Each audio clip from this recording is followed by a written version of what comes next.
Recently, those who have criticized the actions of the US government, myself included, have been called anti-American. Anti-Americanism is in the process of being consecrated into an ideology. The term anti-American is usually used by the American establishment to discredit and not falsely, but shall we say inaccurately define its critics. Once someone is branded anti-American, the chances are that he or she will be judged before they are heard, and the argument will be lost in the welter of bruised national pride. But what does the term anti-American mean? Does it mean you're anti-jazz, or that you're opposed to free speech, that you don't delight in Toni Morrison or John Updike, that you have a quarrel with giant sequoias?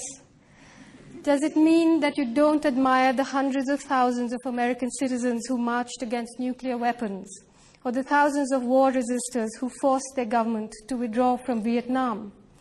Does it mean that you hate all Americans? This sly conflation of America's culture, music, literature, the breathtaking physical beauty of the land, the ordinary pleasures of ordinary people, with criticism of the US government's foreign policy, about which, thanks to America's free press, sadly most Americans know very little, is a deliberate and extremely effective strategy. It's like a retreating army taking cover in a heavily populated city, hoping that the prospect of hitting civilian targets will deter enemy fire. But there are many Americans who would be mortified to be associated with their government's policies. The most scholarly, scathing, incisive, hilarious critiques of the hypocrisy and the contradictions in US government policy come from American citizens.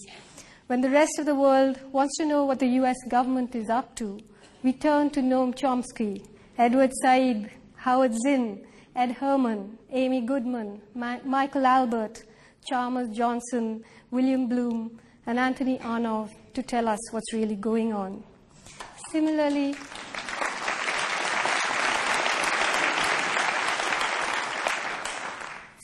in India, not hundreds but millions of us would be ashamed and offended if we were in any way implicated with the present Indian government's fascist policies, which, apart from the perpetration of state terrorism in the Valley of Kashmir in the name of fighting terrorism, have also turned a blind eye to the recent state-supervised pogrom against Muslims in Gujarat.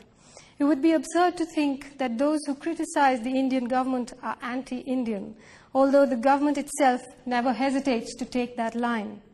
It is dangerous to cede to the Indian government or the American government, or anyone for that matter, the right to define what India or America are or ought to be.